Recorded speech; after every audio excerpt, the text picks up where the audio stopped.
Mes chers camarades, bien le bonjour, j'espère que ça roule, que vous soyez ici en direct sur Twitch ou en diffusion sur YouTube, voire même en podcast, puisqu'on est absolument partout. Vous le savez certainement, l'archéologie, il y a de nombreuses spécialités. Et si sur Nota Bene, on en a découvert un certain nombre, eh bien il y en a d'autres, c'est pas du tout le cas, genre l'archéo-entomologie. Alors vous allez le découvrir par la suite, mais l'archéo-entomologie, c'est l'étude des restes d'insectes en contexte archéologique. Et même si ça peut surprendre au premier abord quand on connaît pas, ça permet de comprendre bien plus de choses qu'on ne pourrait le croire. Alors pour découvrir cette discipline méconnue, eh bien j'ai le plaisir de recevoir aujourd'hui Lisa Richelmy, une spécialiste de la question. Elle est actuellement en thèse à l'université de Bordeaux. Elle travaille donc sur la thèse intitulée Des insectes sous le sable, reconstitution des activités anthropiques et des paléo-environnements du littoral aquitain via l'approche archéo-entomologique du néolithique à l'Antiquité. On fait souvent long dans les titres de thèse. C'est une illustration d'un intitulé un peu long. Voilà. En tout cas, auparavant, elle a travaillé sur le cas de tombes mongoles, ainsi que sur celui du sarcophage présumé d'un certain Michel de Montaigne. Vous pouvez le voir, ou plutôt vous allez le voir, hein, l'archéo-entomologie, ça permet d'aborder des sujets qui sont très divers et variés. Alors, j'arrête mes bavardages et on va laisser Lisa parler, tout simplement. Bonjour Lisa. Bonjour Ben, merci de me recevoir sur cette chaîne et bonjour à tous. Merci de m'écouter parler donc d'archéo-entomologie. Je suis ravi de te recevoir dans cette émission. Effectivement, quand on pense archéologie, on pense pas tout de suite à l'étude des insectes. Oui, non, c'est sûr, c'est une discipline encore méconnue et qui de toute façon est assez récente, notamment en France, comme on pourra le voir tout à l'heure. Alors, question introductive de tradition, ici dans Nota Bene, que je pose à tous ceux qui passent devant la caméra. Avant même de commencer, comment toi t'en es arrivé à jouer avec les insectes ? Alors, pour le coup, j'ai un parcours très atypique fait de virages à 180 degrés puisque j'ai commencé par une licence de droit et sciences politiques, donc rien à voir avec les insectes. Hein. Ça fait sens. Voilà. Le seul cours qui m'intéressait en plus à ce moment-là, donc j'aurais dû me rendre compte un peu plus tôt, c'était l'histoire du droit. Donc après, j'ai basculé sur un master d'anthropologie sociale et culturelle. Et donc, dans ce master, j'avais un cours optionnel archéothanatologie, donc l'étude de la mort dans les sociétés anciennes. Et ça, pour le coup, ça m'a passionnée. Et donc, Jean-Bernard Huchet, donc mon directeur de thèse actuel et mon mentor, a donné un cours sur ce qu'est que l'archéo-entomologie. Et ça m'a vraiment passionnée, déjà parce que j'en avais jamais entendu parler et que tous les sites qu'il a étudiés, aux quatre coins du monde, c'était juste, passionnant. Donc, je l'ai contacté afin de rejoindre le master pour faire mon mémoire sous sa direction, ce qu'il a accepté. Et donc, j'ai fait mon mémoire sur les fameuses tombes mongoles dont tu parlais et dont on reparlera plus tard. Et donc, ensuite, j'ai eu 2 ans entre le master et la thèse, donc 2 ans au cours desquels j'ai fait un service civique, mais également plusieurs contrats en archéo-entomologie dont on pourra également reparler. Et c'est également 2 ans qui m'ont servi en fait à me former vraiment à l'entomologie, puisque concrètement, avant le master, j'avais jamais étudié d'insectes sous la loupe binoculaire. Donc voilà, j'ai consacré vraiment 2 ans à apprendre plein de choses sur les insectes actuels entiers, donc par des missions sur le terrain, des études sous loupe binoculaire. Voilà.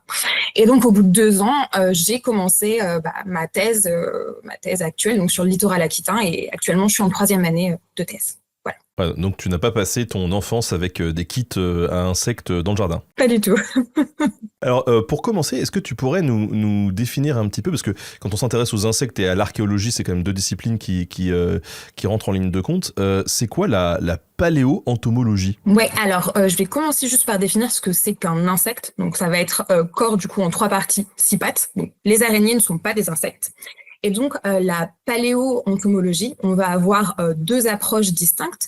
Donc, d'un côté, la paléo-entomologie évolutive, où du coup, on va étudier les insectes fossiles pour documenter à la fois leur évolution, leur histoire naturelle, leur classification et leur écologie.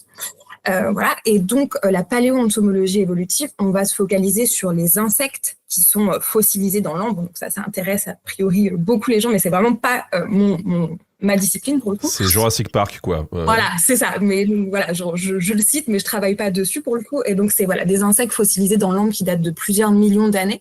Donc, les premiers restes d'insectes, si je ne m'abuse, ils sont datés de 230 millions d'années, mais c'est vraiment des vestiges très fragmentaires. Et en fait, on a une bonne conservation à partir de 120, 130 millions d'années.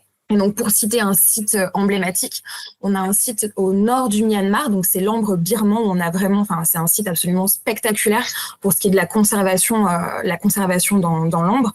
Il y a eu une description de plus de 2000 espèces fossiles et on a 99 millions d'années. Donc, on a à la fois des insectes, mais également des arachnides, donc tout ce qui est araignées, scorpions, des acariens aussi. Et ce qui est génial sur ce site, c'est que on a certains comportements qui ont été figés dans l'ambre, donc qui permettent d'étudier les relations proies-prédateurs, mais aussi des pollinisateurs avec les plantes à fleurs, puisque certains insectes ont vraiment des grains de pollen sur le corps. Donc voilà, permet vraiment d'étudier l'évolution des insectes avec des instantanés qui sont figés. Et donc en complément de cette paléoentomologie évolutive, donc vraiment voilà, ambre, insecte ancien, on a la paléoentomologie quaternaire. Et donc, le quaternaire, ça commence il y a, on va dire, 2,6 millions d'années. Mais pour ce qui est de l'étude des vestiges d'insectes, ça va être surtout sur les derniers 130 000 ans, à peu près. Donc, tout ce qui est cycle glaciaire, interglaciaire. Et donc là, on va étudier les insectes, mais sans lien direct avec des occupations humaines sédentaires, donc vraiment dans un mode chasseur-cueilleur nomade, quoi. Et même si parfois ces insectes peuvent être découverts en association, donc avec des grands mammifères du Pléistocène, type mammouth ou rhinocéros laineux. Et donc là, à travers les vestiges d'insectes, on va chercher à reconstituer les environnements du passé et les climats passés. Et donc, ces reconstitutions s'appuient sur le principe de l'actualisme qui a été défini par Ken Ward en 1976 pour ce qui est de l'archéoentomologie et qui stipule donc que la physiologie et l'éthologie des espèces, donc en gros toutes leurs caractéristiques biologiques, sont restées stables depuis plusieurs centaines de millénaires. Et donc, cette constance, cette stabilité permet de reconstituer les environnements passés en partant du principe que les exigences biologiques du représentant fossile sont les mêmes que celles du représentant actuel. Et donc, en fait, on s'appuie sur la somme d'habitats des espèces identifiées pour reconstituer l'environnement passé sur le site. Par exemple, un environnement de forêt, de marais, de toundra, sachant que ces différents environnements peuvent évidemment se cumuler. Et pour étudier le climat, donc je vais vous donner le nom de la méthode en anglais, mais ça, à la limite, ça compte pas beaucoup. Donc c'est la Mutual Climatic Range. En fait, on va identifier donc les espèces de coléoptères. Ah oui, coléoptères, je le répète beaucoup, mais je me rends compte que j'ai pas dit ce que c'était. Donc c'est les scarabées, excusez-moi. Donc on identifie les espèces de scarabées présentes sur le site. On regarde à quelle température elles vivent aujourd'hui, et ensuite on va chercher la plage de température à laquelle dans laquelle toutes ces espèces sont susceptibles de vivre ensemble. Et donc, on a une température minimale et maximale qui pouvait être sur le site à cette époque. Donc voilà pour la paléoentomologie. Et alors, juste, tu as précisé que tu travailles sur les insectes et donc pas sur les araignées. Question, attention provocatrice, quand tu tombes sur une araignée, qu'est-ce que tu fais? Tu te dis, c'est pas moi? Je l'isole du coup dans un petit tube et ça peut éventuellement être confié à des spécialistes plus tard qui devraient travailler sur le site, mais on ne jette aucun vestige, vraiment, on isole tout dans des tubes qu'on confiera à d'autres spécialistes qui travaillent pour le coup sur ces groupes-là. Là, tu viens de nous parler de la paléoentomologie. Le sujet du jour, c'est l'archéoentomologie. Alors, c'est quoi la diff? Alors, pour le coup, l'archéoentomologie, c'est vraiment les insectes découverts en contexte archéologique et donc en lien avec une occupation humaine. Donc, l'archéoentomologie, il y a énormément de potentialités avec cette discipline. On entre vraiment dans le vif du sujet. Donc, c'est une discipline qui permet de documenter la nature des activités humaines sur un site. Par exemple, en ayant beaucoup d'espèces qui sont liées aux céréales ou aux légumineuses, on pourra mettre en évidence la présence du coup d'une ancienne agriculture. Pareil pour un élevage de bétail, si on a beaucoup d'espèces coprophages, donc de bousiers, on pourra en déduire qu'il y avait un élevage de bétail sur le site. Si on prend une séquence sédimentaire continue, donc du sédiment qui couvre une longue période de temps. Si au début, on a beaucoup d'espèces qui sont associées au milieu forestier, et puis plus on va vers le récent et plus on a d'espèces liées aux activités humaines, à des milieux ouverts, eh bien, on peut en traduire une déforestation du milieu due aux activités humaines. Également, on peut, mettre en évidence un atelier de préparation des pots avec des espèces de coléoptères qui se nourrissent, par exemple, de matières organiques sèches. Comme autre exemple, je pourrais citer sur un site en Grande-Bretagne, un site archéologique, ils ont découvert de nombreux vestiges une espèce de charançon. Donc ça, c'est une famille de coléoptères donc, qui sont caractérisés par un long nez. Et donc, une espèce est associée au genêt des teinturiers, donc une plante tinctoriale. Et donc, vu qu'ils ont trouvé beaucoup de vestiges de cette espèce à un endroit sur le site, ils ont pu en déduire qu'il y avait un atelier de teinturier. Et d'ailleurs, les plantes ont été retrouvées quelques années plus tard dans les assemblages du site.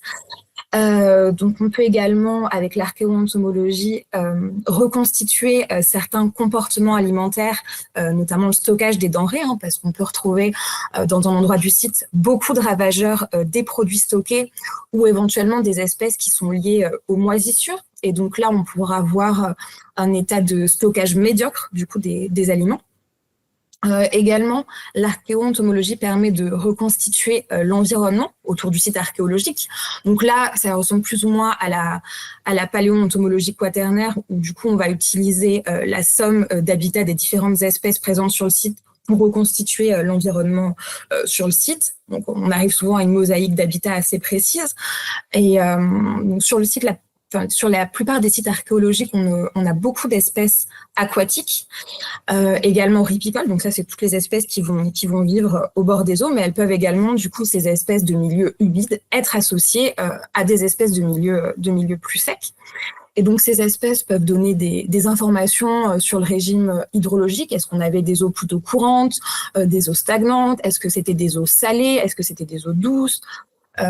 On peut également avoir des espèces phytophages, donc qui se nourrissent de plantes et qui vont nous donner des informations très précises sur la nature du couvert végétal, puisqu'on a certaines espèces qui sont vraiment liées à une seule plante. Et donc, si on a des vestiges de l'espèce en question, eh bien, c'est que la plante était présente sur le site. L'archéoentomologie permet également de restituer l'état sanitaire des populations passées par la découverte d'ectoparasites, les poux, les puces, etc. Et également, avec l'archéoentomologie, on peut reconstituer les pratiques funéraires. Donc là, on entre dans le champ de l'archéoentomologie funéraire qui a été créée et définie par Jean-Bernard Huchet en 1996 et qui donc s'attache, c'est l'étude des vestiges d'insectes associés à des sépultures ou à des restes humains en contexte archéologique.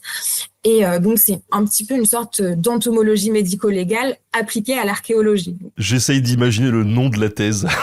Oui, effectivement. Je pense qu'elle est encore plus longue que du coup le titre que j'ai actuellement. Mais donc oui, on a vraiment...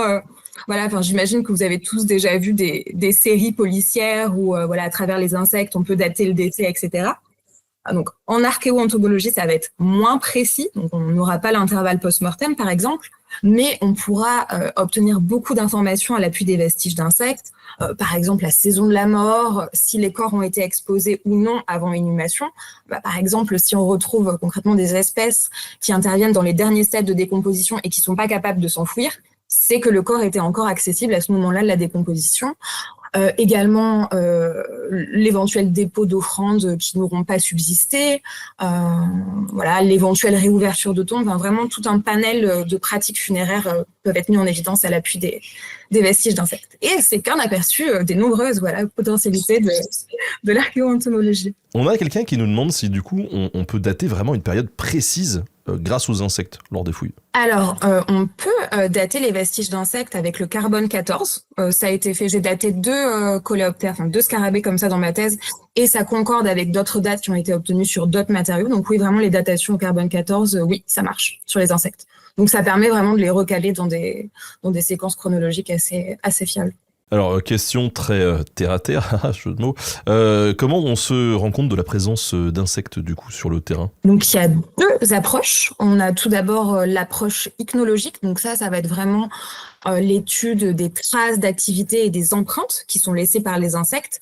Par exemple, les insectes xylophages, donc qui se nourrissent du bois, vont laisser des traces sur le bois. On peut également trouver des traces d'activité de nidification des insectes, notamment les ravageurs des grains qui vont laisser des traces dans le grain, ou d'autres insectes qui vont faire des coques pour se nymphoser, donc pour effectuer le passage du stade larvaire au stade adulte, donc des coques de terre ou d'argile par exemple. On a également la corrosion de certains artefacts en bronze qui va permettre de fossiliser des insectes, également certains processus de minéralisation. Également des traces sur les ossements, et d'ailleurs c'est assez intéressant parce que pendant très longtemps on a confondu en fait les traces faites par les termites sur les ossements avec les lésions osseuses provoquées par la syphilis. Donc en fait il y a eu plein de crânes qui ont été interprétés comme des crânes de syphilitiques alors que non, en fait c'était juste des termites. Donc ça mériterait d'être un peu revu à la lumière de ces données. Et donc face à cette approche ichnologique, on a l'approche par les sclérites. Et donc là, ça va être vraiment tout ce qui est... En fait, c'est les fragments de l'exosquelette du coup des arthropodes. Donc leur conservation sur de très longues périodes de temps est rendue possible par la présence de chitine. Donc, c'est un polymère très résistant à l'épreuve du temps, mais je ne vous donnerai pas la composition chimique parce que je ne la connais pas. Mais voilà, l'exosquelette des arthropodes résiste très bien au temps. Et surtout, 2 ordres d'insectes qu'on va retrouver en contexte archéologique. Donc les coléoptères, c'est-à-dire les scarabées, et les diptères, donc les mouches, qu'on va surtout retrouver sous un stade de leur développement qu'on nomme le puparium. En fait, c'est plus ou moins une sorte de cocon dans lequel la mouche va se métamorphoser. Et en archéologie, ça va laisser une sorte de petit tonnelet rigide, donc voilà, qu'on retrouvera dans les sédiments. Et on peut également retrouver de manière plus anecdotique du coup d'autres ordres d'insectes. Donc on a les hyménoptères, donc ça c'est tout ce qui est guêpes, abeilles, fourmis. Donc, dans le cadre de ma thèse, j'ai trouvé des têtes de guêpes / abeilles. Donc, je n'ai pas pu les identifier moi-même parce que rien qu'en France, déjà, il y a 12 000 espèces de coléoptères, donc on ne peut pas faire tous les groupes. Et donc, je les ai montrés à des spécialistes qui m'ont dit, des spécialistes du coup de ces groupes, qui m'ont dit non, c'est pas possible, juste avec des têtes, on ne peut vraiment arriver à rien. Il n'y a que les fourmis, du coup, qui ont pu être identifiées par du coup, un spécialiste des fourmis. Mais encore une fois, on ne jette pas les vestiges qu'on ne peut pas identifier. On peut également retrouver, de façon plus rare, quelques restes d'hémiptères, donc de punaises, et également d'autres arthropodes type cloporte, mais voilà, c'est vraiment plus anecdotique. Et il y a des contextes de fouilles qui sont plus favorables en fait, de retrouver des traces d'insectes ? Tout à fait. Alors la préservation va être vraiment optimale dans des milieux humides et anaérobies, c'est-à-dire privés d'air, également dans des milieux très froids et désertiques, dans des milieux chauds et désertiques. Par contre, on a vraiment une conservation médiocre dans les régions tropicales. Et concernant les structures archéologiques dans lesquelles ils se conservent, on peut citer les puits, qui sont vraiment propices à la conservation des restes d'insectes, puisque il y a une stabilité des conditions de dépôt et une absence d'assèchement périodique.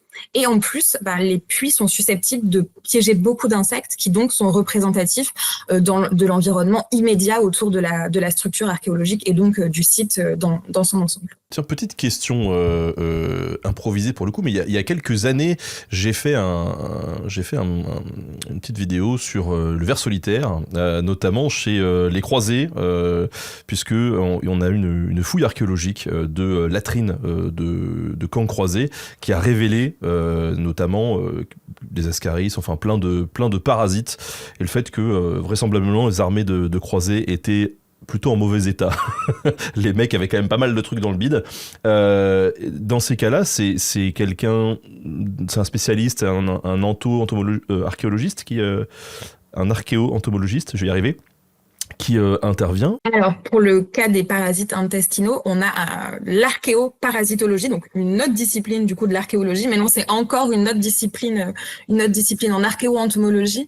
Les parasites, ça va être vraiment tout ce qui est ectoparasites, donc poux, puces. Mais voilà, pas de parasites intestinaux, des petits vers, voilà. Petite question du public. Quelqu'un nous demande si ce genre d'études, c'est un peu plus invasif que d'autres méthodes sur les chantiers de fouilles. Alors non, parce qu'on va vraiment prélever du sédiment et qu'en général, en fait, les vestiges d'insectes contenus dans le sédiment, les gens, on n'y porte pas vraiment d'attention. C'est vraiment, voilà, on va pas, je sais pas, aller gratouiller dans de l'os pour prendre de l'ADN. C'est vraiment des vestiges, voilà, qui sont dans le sédiment de toute façon, et il y a plein de sites en fait où justement ils ne vont même pas être étudiés parce que voilà, c'est encore assez marginal comme étude malgré toutes les potentialités qu'il y a.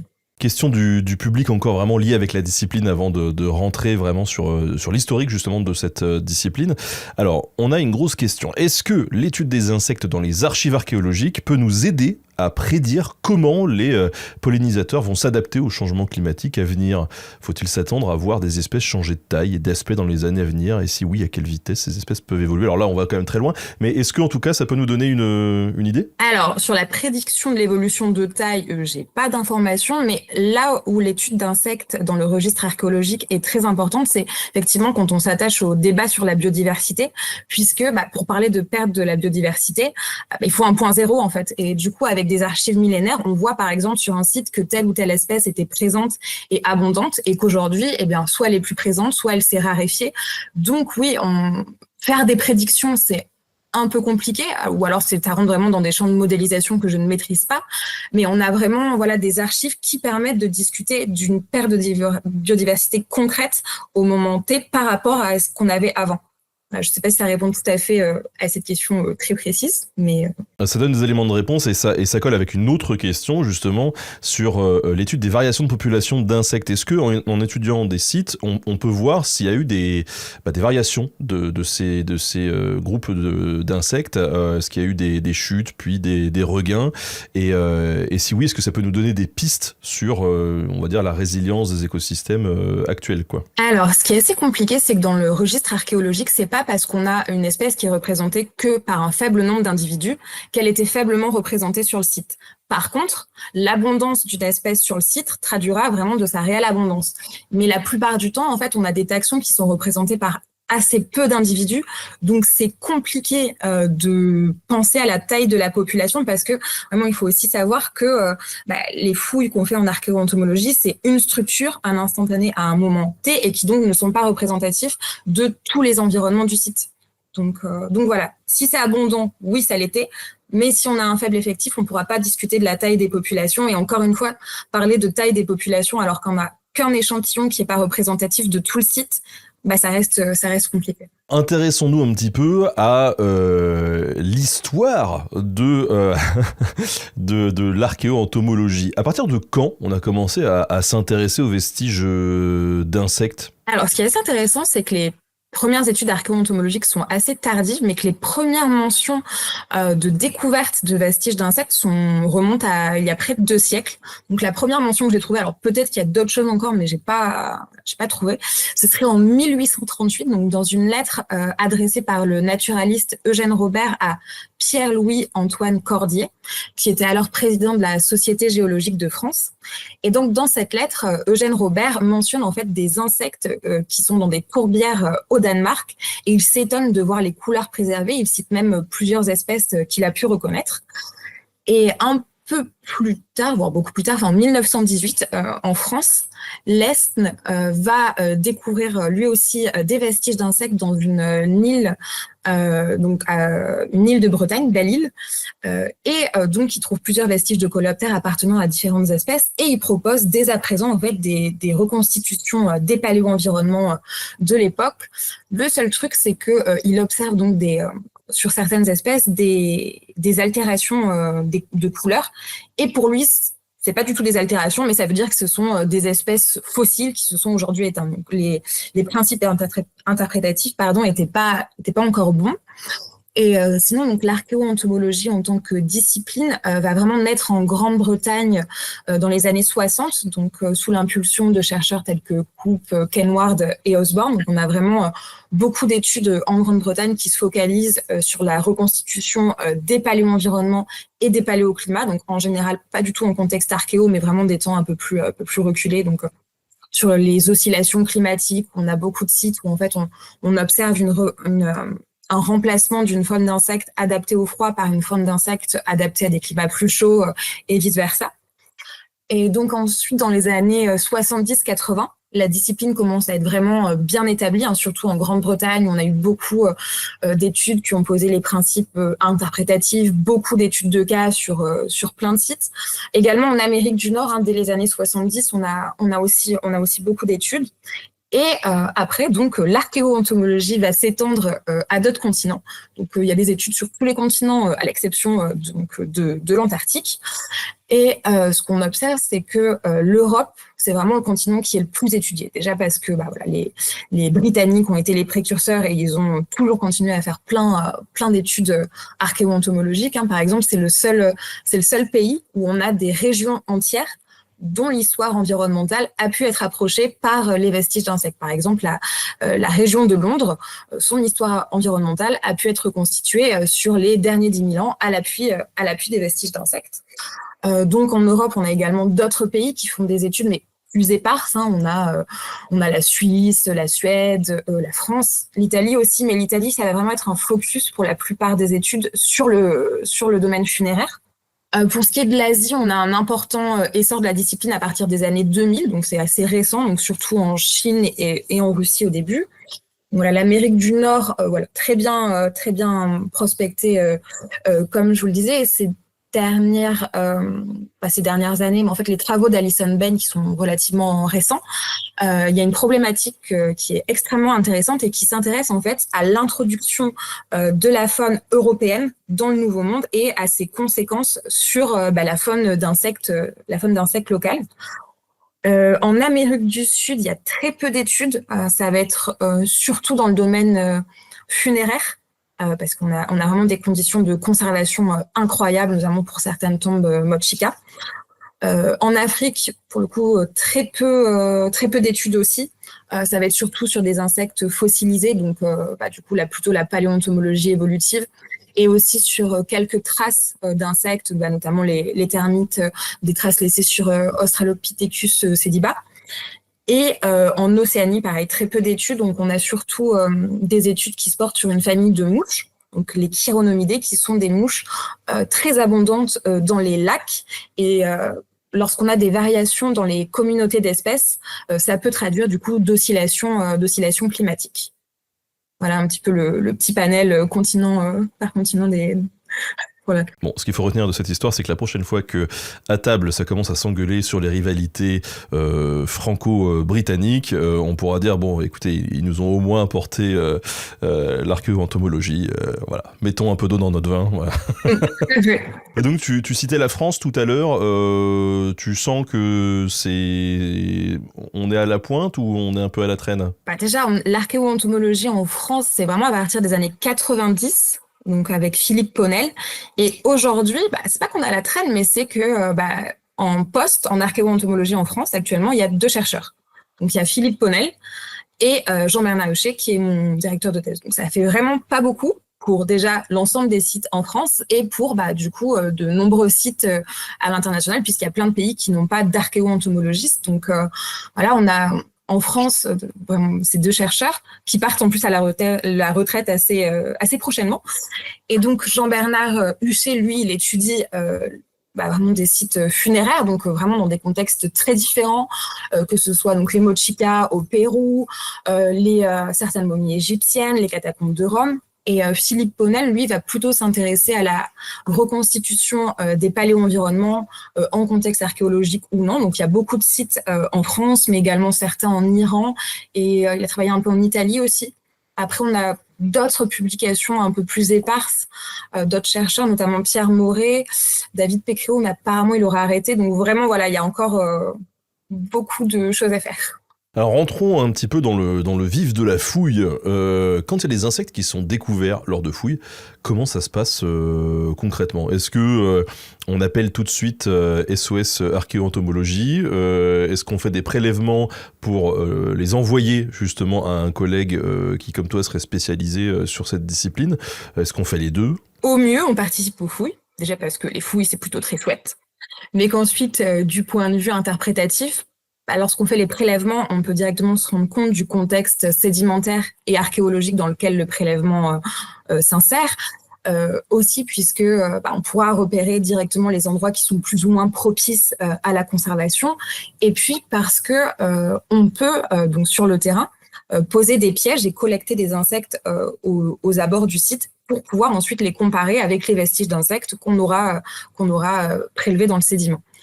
Mais la plupart du temps, donc, on ne va pas aller sur le terrain et on va nous envoyer donc des échantillons qui ont été collectés par l'équipe de fouille. Et le problème, c'est que la plupart du temps, la méthodologie n'est pas suivie.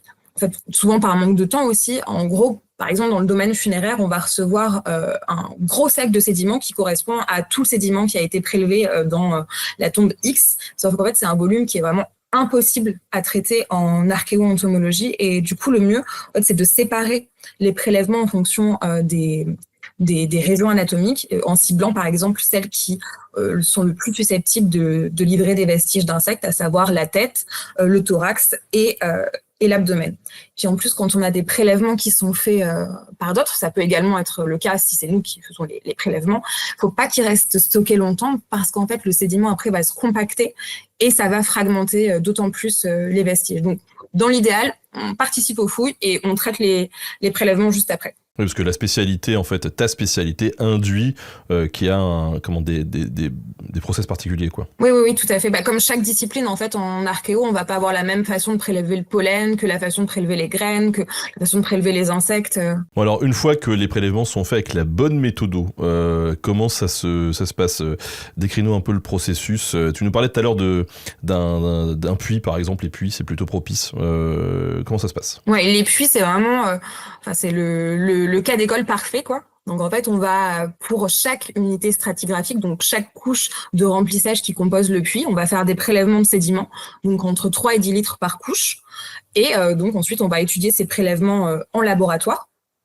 On peut également faire des prélèvements, on va dire, dans des contextes plus environnementaux. Donc, pareil, toujours entre 3 et 10 litres dans une couche qui est le mieux assez calée chronologiquement pour que les informations sur les vestiges d'insectes puissent être probantes. Et dans le domaine funéraire, pour le coup, on va faire un prélèvement par région anatomique, surtout tête, thorax, abdomen, sachant qu'on peut faire également d'autres prélèvements. Par exemple, dans le cas de l'étude du sarcophage présumé de Michel de Montaigne, sur lequel on reviendra plus tard, on avait réalisé un carroyage virtuel qui isolait 35 zones de prélèvement. Un quoi? Pardon. Un carroyage. Donc en gros, une sorte de quadrillage. Voilà, vraiment un quadrillage qui isolait différentes zones de prélèvement au sein du sarcophage. Donc voilà, on passe de 3 zones à 35 zones de prélèvement qui permettent vraiment de cibler les prélèvements. Il faut également faire des prélèvements à distance du corps, puisque certaines mouches ne vont pas se nymphoser, donc faire leur passage du stade larvaire au stade adulte directement sur le corps, mais à distance du corps. Et donc, en fait, la localisation des cocons qui va rester de ces transformations peut indiquer les dimensions d'un cercueil en bois qui n'aura pas subsisté, qui n'aura pas perduré. Voilà. Et également, ce qui est intéressant quand on se rend directement sur le site pour faire les prélèvements, c'est que les mouches donc, pondent préférentiellement au niveau des ouvertures naturelles du corps, mais aussi au niveau des blessures fraîches. Et donc, en fait, une concentration de puparia à un endroit précis du corps pourra indiquer en fait une blessure. Par exemple, il y a plusieurs études qui montrent une concentration de puparia, donc de ces petits cocons, au niveau du cou des chevaux, et donc qui laissent suggérer que ces chevaux ont été égorgés. Voilà. Donc ça, c'est vraiment pour la phase collecte des échantillons. Et donc une fois qu'on a ces échantillons de sédiments, comme je te le disais, il faut les traiter en laboratoire. Et donc là, ça va dépendre du contexte. Hein. Si c'est un contexte sec, ça va être un tamisage à sec, contexte humide, tamisage à l'eau. Et donc, pour le tamisage à l'eau, c'est comme ça que j'ai travaillé pour ma thèse. Donc, on obtient un refus de tamis, c'est ce qui reste sur le dessus du tamis une fois qu'on a fini le tamisage. Il faut faire une flottation au pétrole. Donc, en fait, on va mélanger ce qui reste dans le tamis avec du pétrole. On va ajouter de l'eau. Et donc, on attend une trentaine de minutes et en fait, ça va décanter. Donc, en bas du récipient, on aura la fraction organique qui est la plus lourde. Ensuite, la fraction minérale, fraction organique, de l'eau. Et au-dessus, on aura donc le pétrole dans lequel seront englués les vestiges d'insectes qui seront comme ça remontés à la surface avec le pétrole. Et donc, ensuite, il s'agit de rincer ces vestiges. Et ensuite, donc, on les observe sous la loupe binoculaire parce que dans la théorie, il n'y a que les vestiges d'insectes qui sont censés remonter par cette méthode, mais dans la pratique, il y a aussi beaucoup de débris botaniques. Donc voilà, il s'agit ici d'isoler vraiment les vestiges d'insectes et donc de préparer ceux qui sont identifiables, donc surtout la tête, le thorax et les élytres, voilà, qui recouvrent les ailes, comme on le disait précédemment. Et donc, on les prépare selon la méthode entomologique actuelle, c'est-à-dire qu'on va coller chaque vestige sur une petite paillette. Donc, c'est pas une paillette qui brille, c'est des petites étiquettes cartonnées avec une colle hydrosoluble au cas où on ait besoin de le décoller à nouveau. Et donc voilà, on prépare comme ça une collection de petits débris d'insectes à étudier. Et alors, ces insectes, après, comment tu fais pour les identifier? J'imagine que toi, tu as déjà des connaissances, voilà, mais il y a tellement d'insectes, tu le disais tout à l'heure, tu peux faire appel à des gens qui sont vraiment spécialisés sur un truc. Alors, pour le coup, pour ce qui est des coléoptères, dans ma tête, j'ai vraiment essayé de les identifier toute seule. Alors là, il me reste les groupes, on va dire, les plus compliqués, donc j'ai peut-être sollicité des confrères, du coup, pour certains groupes. Mais voilà, j'ai vraiment consacré 2 ans pleins à l'identification. Et donc, pour commencer, j'ai fait une sorte de catalogue photographique des 12 000 espèces de coléoptères qu'on a en France. Donc, en m'axant vraiment déjà sur les espèces qu'on était susceptibles de trouver plus ou moins dans la région du littoral aquitain. Donc, par exemple, j'ai pas de photos de toutes les bêtes hyper localisées sur tel et tel sommet de montagne ou dans telle et telle grotte, parce qu'il y avait quand même très très peu de chances que je les ai dans mes assemblages. Et donc, j'ai aussi pris en photo la plupart des vestiges de ma tête. Alors, pas tous, parce qu'il y en avait, c'était les mêmes. Et donc, je comparais les photos des insectes entiers avec les fragments, et ça marchait assez bien pour la pré-identification, en tout cas. Donc, j'arrivais parfois à la famille, parfois au genre. Et donc, ensuite, j'amenais mes vestiges d'insectes au Muséum national d'histoire naturelle à Paris, qui détient la plus grande collection de coléoptères au monde. Et donc, par exemple, je sais pas, je me disais, pour tel vestige, c'est le genre X avec 13 espèces. Et je prenais les 13 espèces et je les comparais à mon vestige en faisant le jeu des 7 différences. Et ce qui est assez intéressant, c'est que bien souvent, en fait, on trouve d'autres caractères que ceux qui sont décrits dans la littérature, mais ils sont juste moins évidents. Par exemple, c'est beaucoup plus simple de dire, telle espèce, elle a une dent sur le fémur postérieur, que d'aller décrire la micro-sculpture de l'élytre. Mais pourtant, il y a bien des différences. C'est juste qu'elles sont plus ténues. Et une fois que je trouvais une différence qui marchait, je la vérifiais sur une série de 20 spécimens pour être sûr que c'était bien une différence propre à l'espèce et pas une variation individuelle.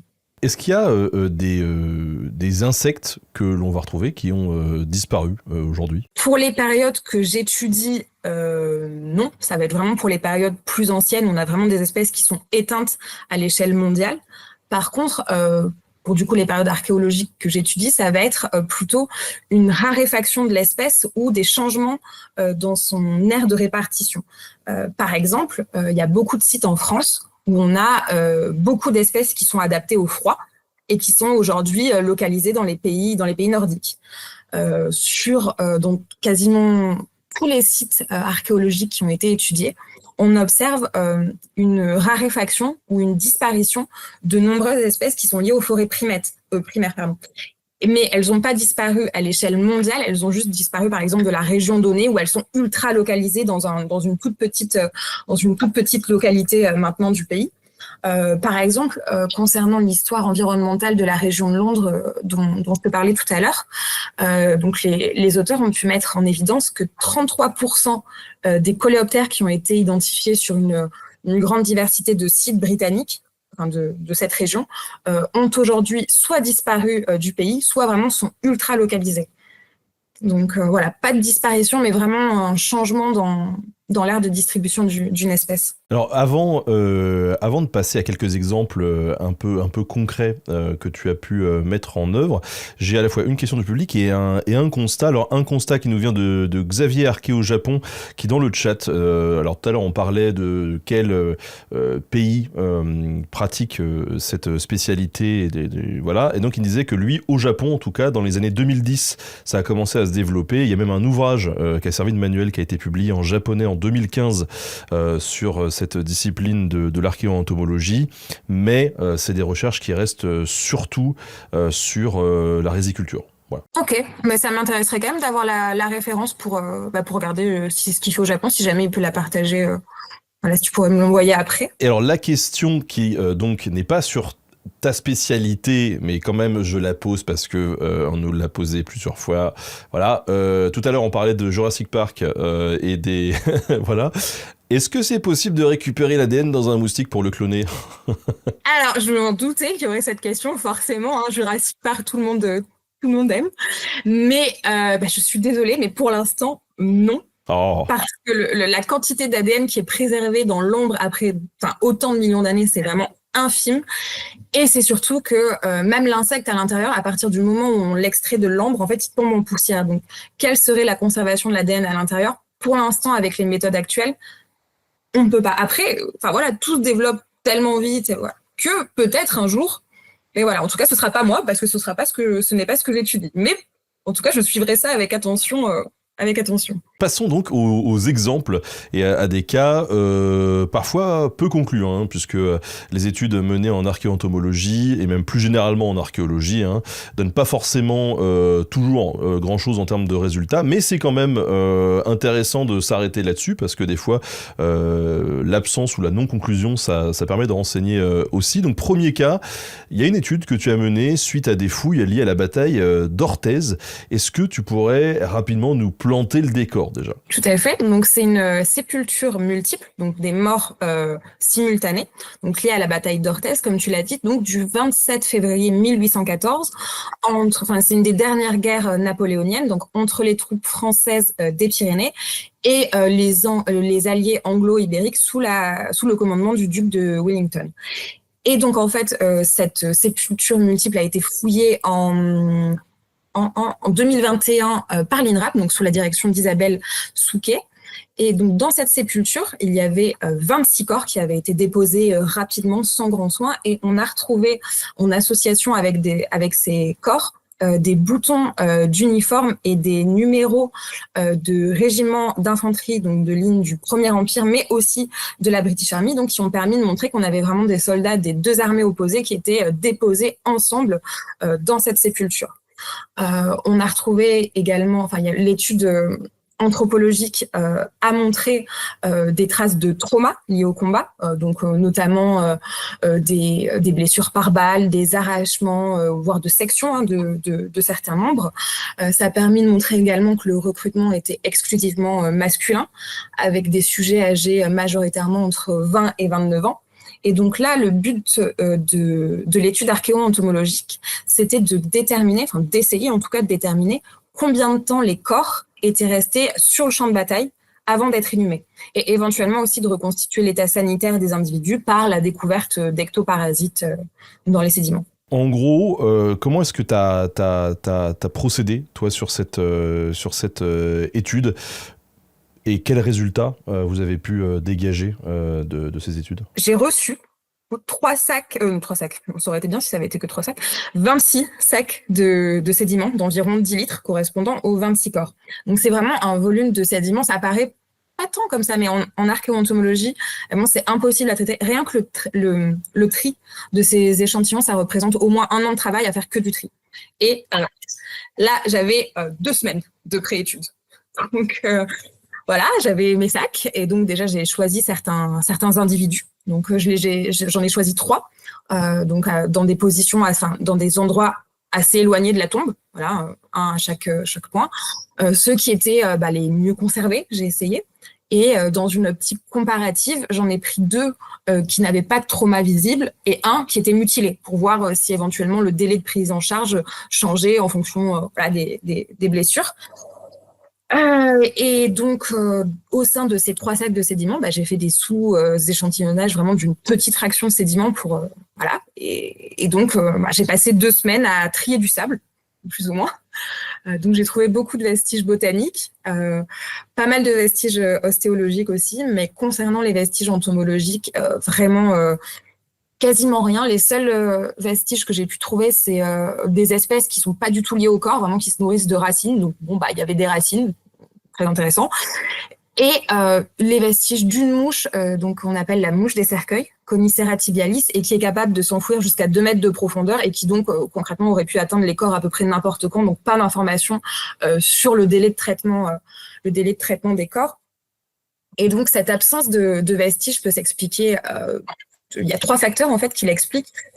Tout d'abord, donc la bataille, comme je te le disais, elle a eu lieu en février. et donc c'est en hiver, et donc c'est une période au cours de laquelle les mouches les mouches nécrophages sont très peu actives. Donc de toute façon, ça aurait réduit le nombre d'espèces, de spécimens qu'on aurait pu retrouver. Ensuite, les sépultures en pleine terre en France, c'est très souvent qu'on retrouve peu, voire pas, de vestiges d'insectes.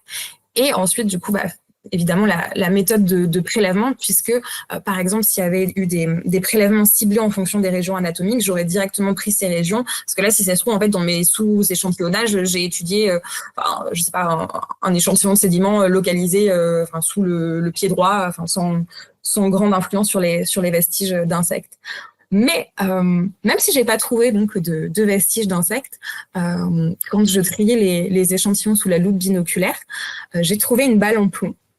Et donc rien à voir avec l'entomologie, mais c'était quand même assez émouvant en fait de tenir entre mes doigts cette balle qui avait donc traversé le corps d'un de ces soldats il y a 200 ans.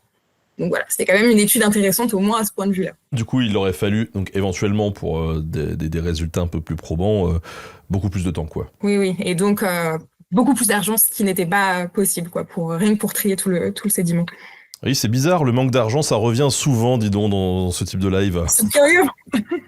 Tu as étudié aussi, donc pour un second cas, des sépultures liées au site de l'Hôtel-Dieu d'Amiens, et notamment tu as étudié un cimetière de pestiférés. Est-ce que tu pourrais nous en dire un peu plus sur cette fouille, parce que l'intitulé, voilà, c'est un peu, ça vend du rêve. Oui, effectivement, l'intitulé vend du rêve, mais alors je préfère le dire tout de suite. Une nouvelle fois, les résultats n'ont pas été concluants, mais je vais quand même le présenter. Donc, l'Hôtel-Dieu d'Amiens a été fouillé en 2017 par le service d'archéologie préventive d'Amiens Métropole. Et donc, les vestiges archéologiques étaient dans une parcelle enclose qui a été appelée le cimetière des pestiférés, avec plusieurs sépultures plurielles et multiples qui témoignent en fait d'une brusque augmentation de la mortalité. Et donc, l'étude archéo-entomologique ici avait vocation à retrouver des vestiges d'ectoparasites, et plus spécifiquement du pouls de corps, donc Pediculus humanus, puisqu'il y a une hypothèse selon laquelle en fait la bactérie Yersinia pestis, donc qui est responsable de la peste, pourrait être transmise entre humains et donc à travers le pouls du corps. Donc, il était vraiment intéressant de retrouver éventuellement ces vestiges de pouls et éventuellement donc des espèces nécrophages, donc qui se nourrissent des corps, qui auraient pu documenter les phases prédépositionnelles ou post-dépositionnelles, donc en gros avant et après les inhumations. Et donc, cette fois, j'avais 3 semaines. Et cette fois, les prélèvements étaient très bien individualisés en fonction des différentes régions anatomiques. Donc, il y avait quand même beaucoup de squelettes et beaucoup de prélèvements. Donc là encore, j'ai dû faire un choix. Donc là encore, j'ai choisi des individus relativement éloignés, présentant une très bonne conservation pour la plupart. Et j'ai ciblé donc les régions anatomiques d'intérêt. J'ai aussi essayé d'étudier, vu que c'était des sépultures avec des dépôts, des corps superposés, d'étudier différents niveaux de dépôt avec un focus, on va dire, sur les corps qui étaient dans le dépôt inférieur, parce que je me disais qu'éventuellement, les ectoparasites auraient pu glisser des premiers corps vers les corps au fond. Mais malgré la bonne méthodologie de prélèvement, j'ai encore passé 3 semaines à trier du sable. Et cette fois, j'ai même pas trouvé de balle en plomb pour compenser. J'ai vraiment trouvé, j'ai dû retrouver peut-être 1 ou 2 vestiges d'insectes et qui sont liés à une contamination actuelle. Donc voilà. Même les taxons, les espèces qui sont capables de s'enfouir profondément, comme la mouche des cercueils, n'étaient pas présents dans les échantillons. Donc là, on avait vraiment une mauvaise préservation et qui d'ailleurs était notamment imputable aux nombreuses bioturbations observées sur le site, parce que rien que sous la loupe binoculaire, j'ai pu retrouver en fait beaucoup de coquilles de gastéropodes, d'escargots. Donc vraiment, le sédiment a été remanié dans tous les côtés. Donc ça peut expliquer en partie l'absence de vestiges d'insectes. Mais alors pourquoi, j'ai pas bien compris, pourquoi du coup on a fait appel à toi pour fouiller précisément? C'était quoi le but en fait de faire appel à l'archéoentomologie là précisément? Pour le coup, j'ai pas fouillé, on m'a envoyé les prélèvements et donc la question, c'était vraiment d'essayer de retrouver les vestiges d'ectoparasites, donc tout ce qui est pouls. Là, c'était vraiment le pouls du corps qu'on cherchait dans ces échantillons. Pardon, excuse-moi. Voilà, donc de voir s'il était présent dans le sédiment ou pas. Et du coup, je l'ai pas trouvé, mais c'est pas parce que je l'ai pas trouvé qu'il n'y était pas. Alors peut-être qu'on pourrait s'intéresser à des cas que tu as un peu plus explorés, notamment quand tu étais en master, puisque tu as bossé, là aussi l'intitulé quand même vend du rêve, tu as bossé sur des tombes mongoles de l'âge du fer. Ouais, ça va vraiment du rêve. Du coup, j'ai pas pu aller sur le terrain, mais là, l'étude a été géniale et il y a eu des super résultats. Donc, voilà. Ça, c'est une étude qui a donné quelque chose. Sauf que, en gros, ça n'a pas été publié encore. C'est ça. Secret défense. Alors, secret défense, peut-être pas, mais oui, en fait, il y a plein d'informations que je peux pas vous donner, notamment les résultats des autres études archéo. Par contre, si ça vous intéresse, il y a un site sur Internet où il y a quand même pas mal de photos et d'informations archéo, justement, sur cette mission et sur ce site. Enfin, vraiment, le site est incroyable et les structures sont hyper bien conservées. Donc, si vous voulez aller jeter un œil, c'est le site de Sagil, fouillé par la mission archéologique française en Mongolie. Donc, il n'y en a pas 36 000, donc vous devriez le trouver si jamais voilà, ça vous intéresse. Tu peux nous donner quand même quelques éléments de contexte global, parce que là, on a teasé les gens en disant c'est ouf, et en fait, on ne dit rien.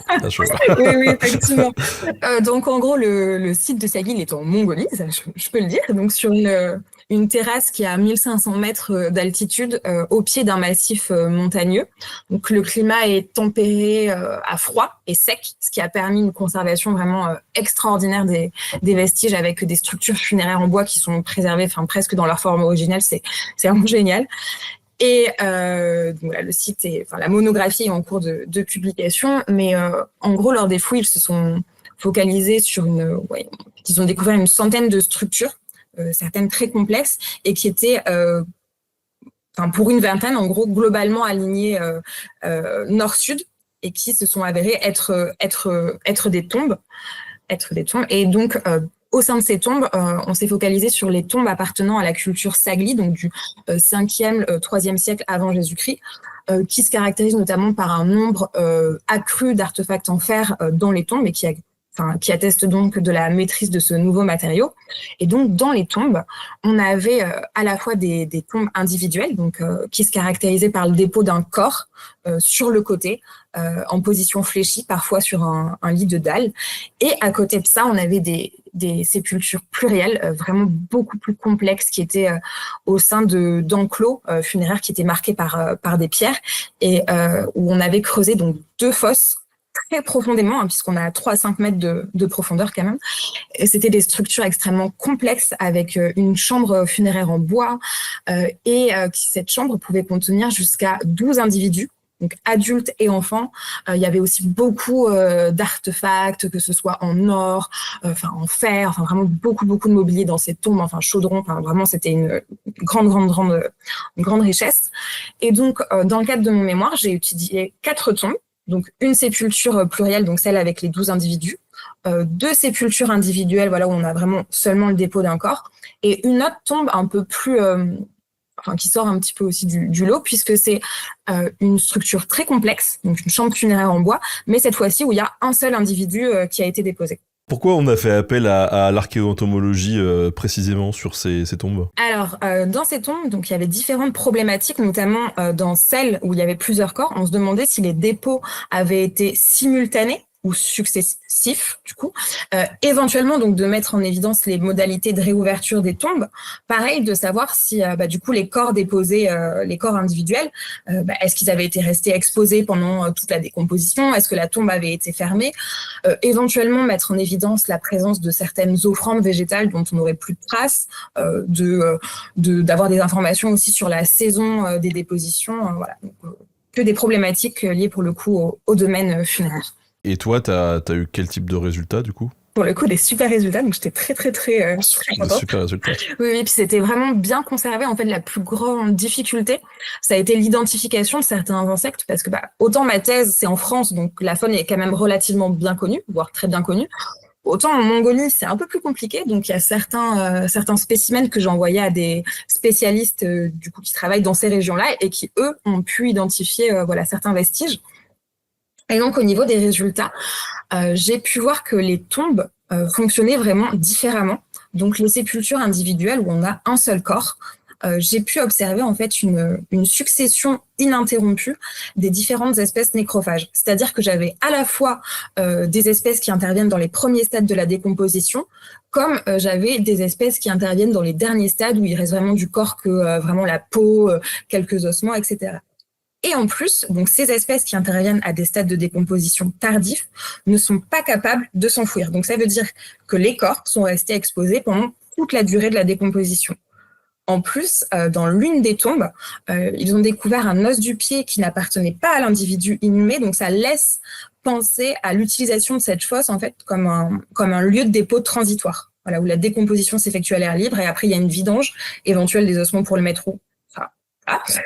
Et donc pour les sépultures individuelles, et ensuite donc la tombe de l'individu qui n'avait pas d'amis. Donc on n'a pas trouvé de mouches caliphoridées. En fait, ce sont des mouches qui interviennent dès les premières heures suivant le décès. Et donc leur absence peut signifier trois choses.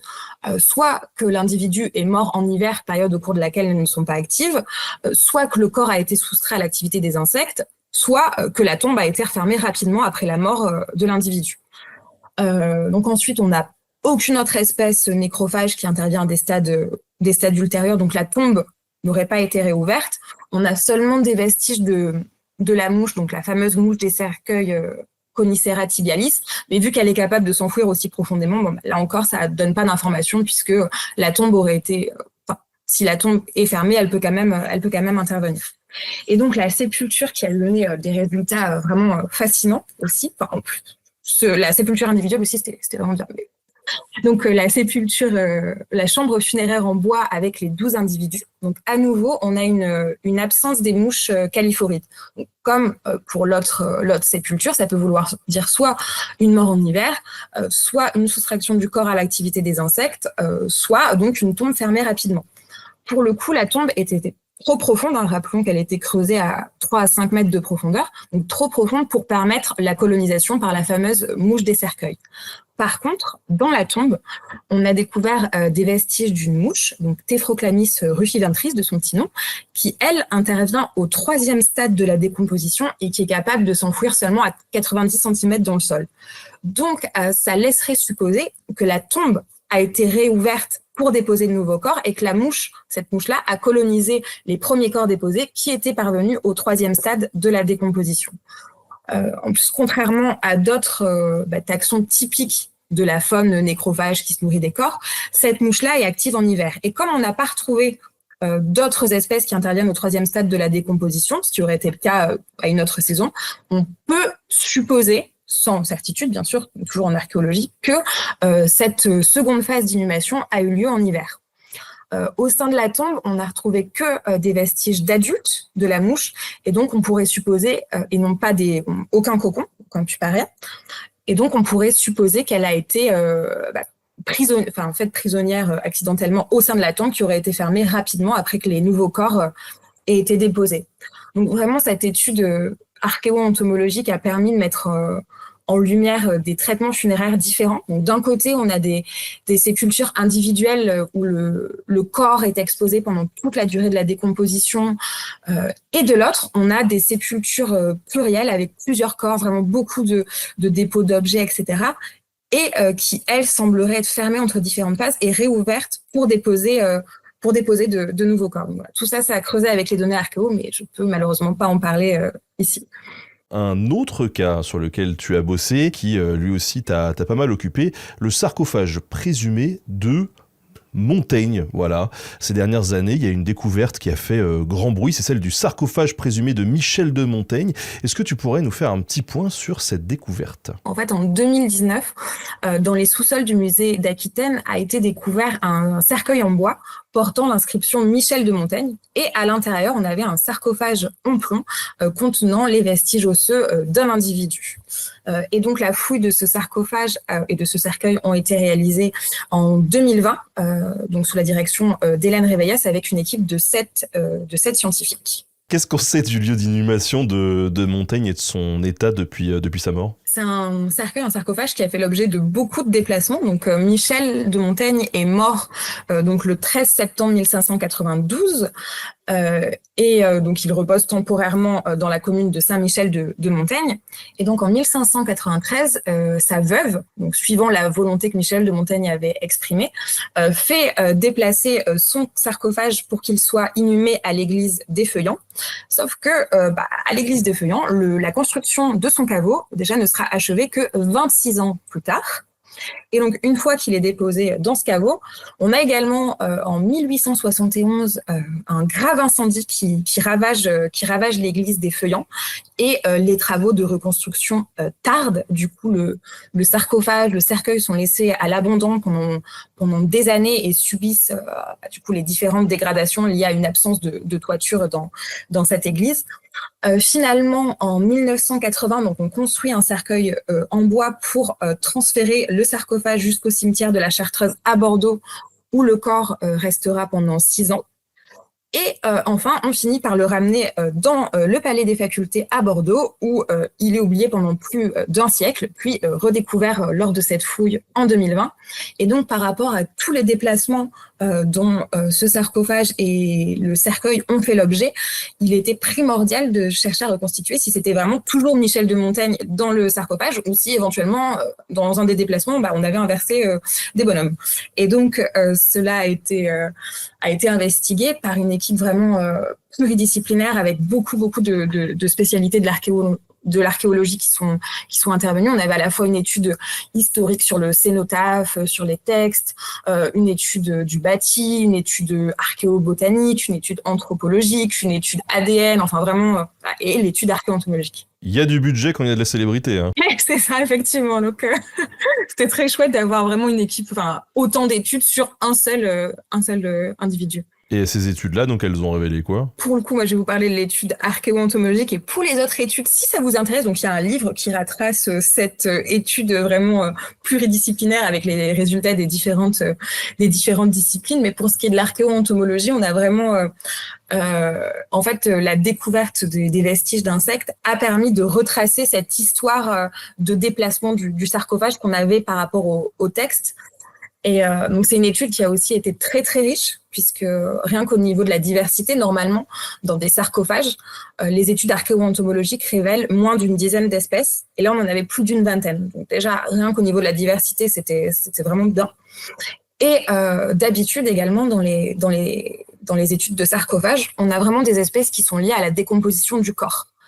Et là, on avait une entomofaune qui était caractéristique en fait des différentes pérégrinations qu'a subi ce sarcophage.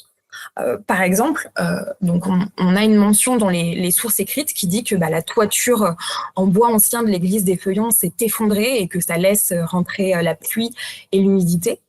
Et dans le sarcophage, donc on a retrouvé des milliers de vestiges d'une espèce donc de charançon qui vit dans le bois pourri est vraiment humide. Et en plus, donc non seulement on avait des milliers de vestiges, mais on avait aussi des vestiges d'adultes et d'immatures, et donc vraiment un milieu très propice au développement de cette espèce. Et donc le cercueil qui a été retrouvé dans les sous-sols du musée d'Aquitaine ne portait aucune atteinte de xylophage. Et donc, ça traduirait la présence d'un ancien cercueil en bois qui aurait été tellement grignoté par les xylophages qu'on l'aurait donc remplacé par un nouveau cercueil au moment du déplacement. Et d'ailleurs, donc, vu qu'on a étudié exhaustivement le sédiment, on a retrouvé plein de petits morceaux de bois qui, pour le coup, portaient beaucoup d'atteintes de ces insectes xylophages. Et voilà, je vous ai dit que la toiture était effondrée, mais également donc, ça laissait rentrer la pluie et l'humidité. Et donc, que ce soit à l'intérieur du sarcophage, mais surtout sur le couvercle, on a retrouvé beaucoup d'espèces de coléoptères qui se nourrissent de moisissures, donc des mycétophages, et donc voilà, qui se sont nourris de cette moisissure qui s'est développée grâce à l'humidité. Par exemple, on en a beaucoup sur le sarcophage, et ça traduirait de la présence d'un ancien couvercle, puisque le faible espace vide qu'il y avait donc entre le cercueil et le couvercle était propice au développement de moisissures dont qu'ont consommé donc ces différentes espèces mycétophages. Alors, par contre, à l'intérieur du sarcophage, comme je vous disais, on a retrouvé très peu de nécrophages, et surtout, on n'a pas retrouvé à nouveau de mouches caliphorites. On sait que Michel de Montaigne est mort en septembre, donc c'est une période au cours de laquelle ces mouches sont encore actives, et donc ça laisse deux options. gros, donc soustraction du corps à l'activité des insectes et fermeture rapide de la tombe. Et donc d'autres études, donc l'étude archéobotanique, l'étude de chimie organique et l'étude palynologique, ont révélé que le corps avait fait l'objet d'un embaumement interne et externe avec éviscération. Et donc le fait d'avoir enlevé les viscères, ça expliquerait pourquoi on n'a pas ces mouches-là. Et donc quand le corps était dans le sarcophage, il ne pouvait pas être colonisé par les autres espèces nécrophages. Par contre, quand il a été laissé à l'abandon, il s'est détérioré. Et donc, le couvercle a été perforé. Et à ce moment-là, donc, il y a eu une colonisation par la fameuse mouche des cercueils qui est présente aussi par milliers dans le sarcophage. On a également pas trouvé d'ectoparasites. Et là, pour le coup, on a fouillé tout le sédiment. Donc, si on n'en a pas trouvé, mais ça veut dire qu'il n'était vraiment pas présent. Et donc, ça témoigne d'un bon état sanitaire de l'individu. Et à côté de ça, de manière un peu plus anecdotique, donc parmi les espèces mycétophages, donc qui se nourrissent de moisissures, on a retrouvé une toute petite espèce de coléoptère, Dienerella filiformis, un peu de latin, dont certains spécimens présentaient des déformations morphologiques notables. On avait vraiment des cas tératologiques, des monstruosités chez les insectes, et notamment un spécimen qui présentait une anomalie très rare. Alors, je vous passe le nom barbare, mais en gros, on avait l'insertion de 2 élytres surnuméraires sur les élytres préexistants. Et donc, on s'est demandé pourquoi il y avait de telles déformations, notamment, exclusivement, sur ces insectes mycétophages. Et donc, en fait, ce serait lié au fait qu'ils ont consommé donc, les moisissures qui se sont développées au contact du plomb et qu'ils l'ont consommé pendant plusieurs générations, ce qui aurait eu pour effet donc, de mobiliser les effets tératogènes du plomb. Ils sont devenus totalement difformes, quoi. Voilà, exactement, en consommant cette moisissure contaminée au plomb. La colline à des yeux, version scarabée. Voilà. En tout cas, si vous avez envie d'être bien conservé, vous avez retenu la leçon de ces 5 dernières minutes. Sur votre testament, il faut demander un embaumement interne et externe avec éviscération.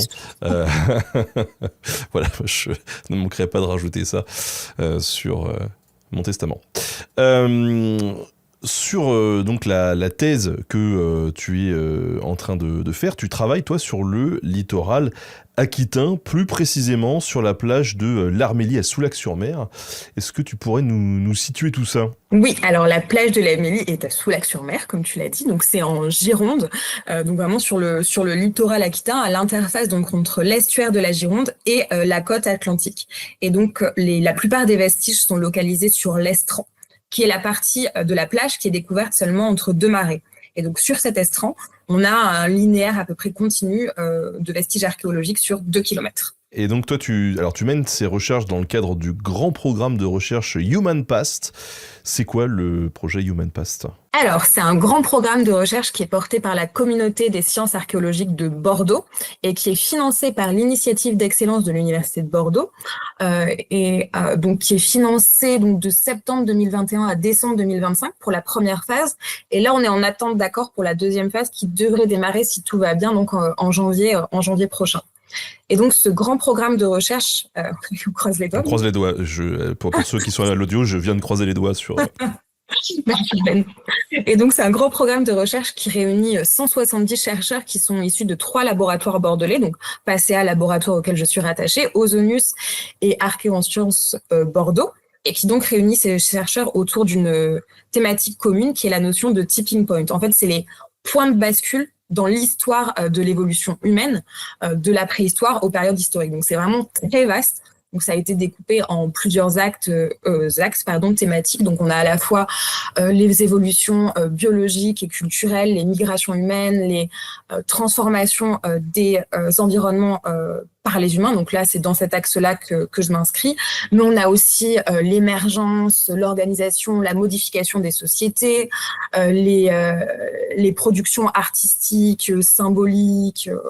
Par exemple, là, c'est tout ce qui va être les grottes ornées du Paléolithique. On a également la circulation des biens, des idées, des savoirs, la sauvegarde du patrimoine matériel et immatériel. Donc vraiment, c'est très vaste au niveau des thématiques.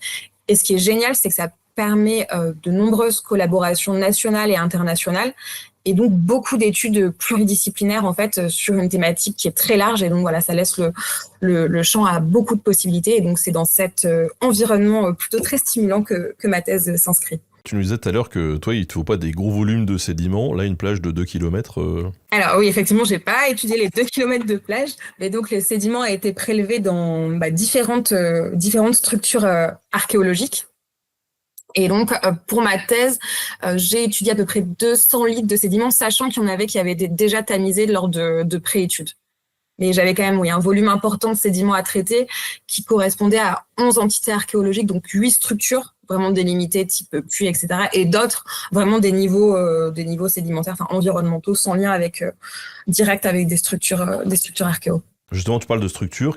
Quel type de vestiges on a retrouvé sur cette plage? Alors, beaucoup, parce qu'on a des fouilles qui se sont étalées sur 10 ans. Déjà parce que le site est très riche, mais aussi parce que vu qu'on est sur l'estran, on a vraiment une méthodologie de fouille qui est très contraignante. On peut fouiller en fait contre 2 marées. Et même lors des plus forts coefficients de marée, on dispose vraiment d'un temps de fouille très réduit. Donc en fait, on est toujours en train de regarder derrière nous pour voir où est-ce qu'en est l'océan. Et donc toutes les grosses structures, on peut pas les fouiller en une journée. Donc on fouille ce qu'on peut. Après, on recouvre et on remet le sable et on recommence le lendemain. Et donc, voilà. Et plus en plus on va profond en fouillant les structures, et plus on a d'eau.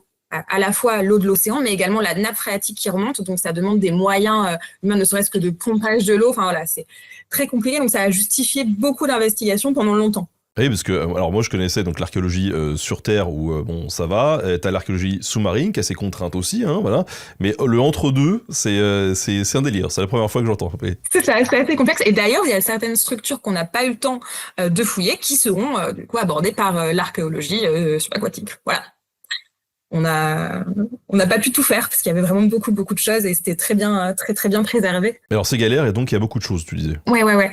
Par exemple, les premiers aménagements, ils remontent au néolithique moyen et récent, donc c'est 4e, 3e millénaire avant Jésus-Christ. Ça va être des aménagements, des fosses avec des aménagements en bois qui sont liés à différentes activités, par exemple le puisage de l'eau. Ensuite, l'âge du bronze, c'est vraiment une période qui n'est pas représentée sur le site parce que ce serait dû à une phase érosive qui aurait emporté la majorité des vestiges. En fait, on en a retrouvé quelques-uns de ces périodes, mais déjà qui sont difficiles à dater et qui sont surtout en position secondaire, c'est-à-dire on les a retrouvés pas à l'emplacement où ils ont été laissés. Donc, c'est très compliqué à interpréter et c'est également des vestiges qui sont pour la plupart très dégradés.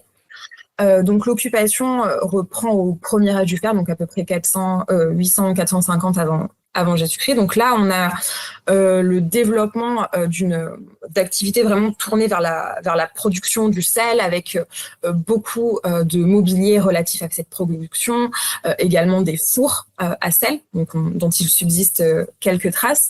Et on a également les piles d'un pont qui sont très très bien préservées et qui datent du 8e siècle, jusqu'au 6e siècle avant.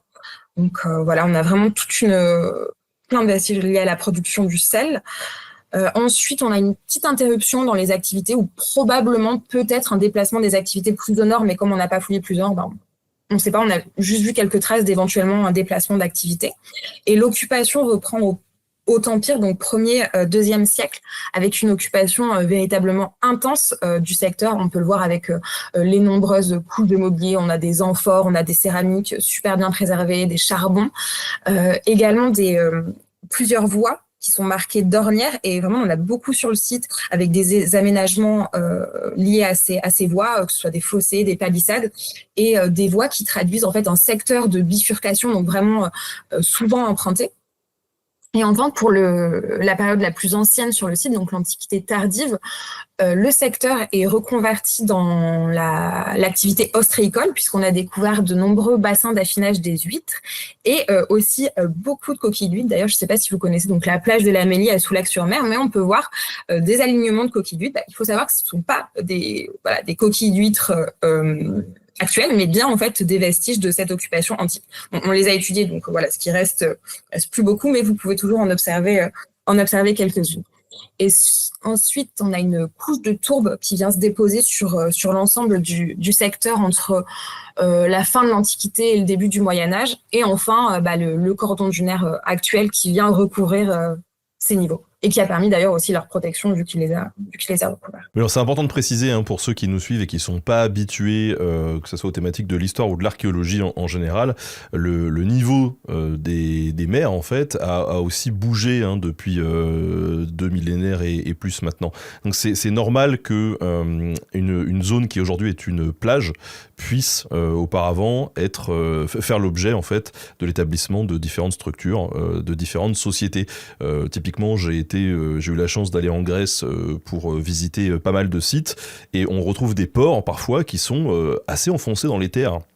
Donc il faut bien s'imaginer que ça, il y a plus de 2 millénaires, la mer arrivait jusque là. Donc c'est normal qu'on retrouve des vestiges. Mais alors justement, je me disais, en archéologie, c'est quand même pratique d'avoir des couches sédimentaires qui sont un peu stables pour identifier un peu les différentes périodes sur lesquelles on travaille. C'est aussi le cas sur une plage, parce qu'avec tous ces mouvements d'eau, on pourrait se dire que ça a fait pas mal bouger les strates, non ? Alors déjà, merci pour la précision, parce qu'effectivement, j'ai tellement le nez dans mon site que j'oublie de préciser qu'effectivement, avant, c'était pas du tout une plage et que c'était un milieu complètement différent avec un trait de côte beaucoup plus loin. Donc, merci de l'avoir précisé. Et pour ce qui est des strates qui bougent, oui, effectivement. On a du coup une géomorphologue qui bosse sur le site et qui s'arrache les cheveux parce que les niveaux sont hyper compliqués à comprendre avec des glissements, des chevauchements, voilà. Donc, au bout de 10 ans, on arrive vraiment à comprendre ce qui s'est passé. Et puis, dans les structures, autant ça bouge beaucoup dans le niveau environnemental, autant pour les structures archéologiques, par exemple, au sein des puits, ça n'a pas trop bougé pour les couches à l'intérieur. Donc, ça permet en fait d'avoir vraiment un calage chronologique. Et on a aussi fait beaucoup de datations au carbone 14 pour comprendre en fait comment ça s'articulait au sein de la structure et justement s'il y avait eu des bois qui sont en bas alors qu'ils auraient dû être en haut, etc. Et pour le coup, ça a l'air de pas avoir tant bougé que ça au niveau des datations. Toutes ces fouilles qui sont menées, là, il y a une vraie urgence à les faire ou pas ? Totalement, parce que de toute façon, le trait de côte recule environ de 5,5 mètres par an. Et ça prend des proportions encore plus énormes lors des tempêtes hivernales et qu'on a également une érosion accélérée. Donc, en fait, toutes ces structures archéologiques qui émergent, il faut les documenter en fait avant qu'elles disparaissent parce que certes on pourra en étudier d'autres quand elles sont sous la mer, mais pour certaines en fait elles seront complètement détruites si on les étudie pas avant que l'érosion les détruise complètement. Quand tu dis que le trait de côte recule, c'est qu'en fait la mer avance sur la avance, terre. Oui, pardon, oui, exactement. Ouais, donc ça va se retrouver englouti effectivement et oui. Et après, c'est pour ça que tout à l'heure tu précisais que ça sera ensuite des collègues qui sont équipés de bouteilles ou de basques et de tubas qui interviendront.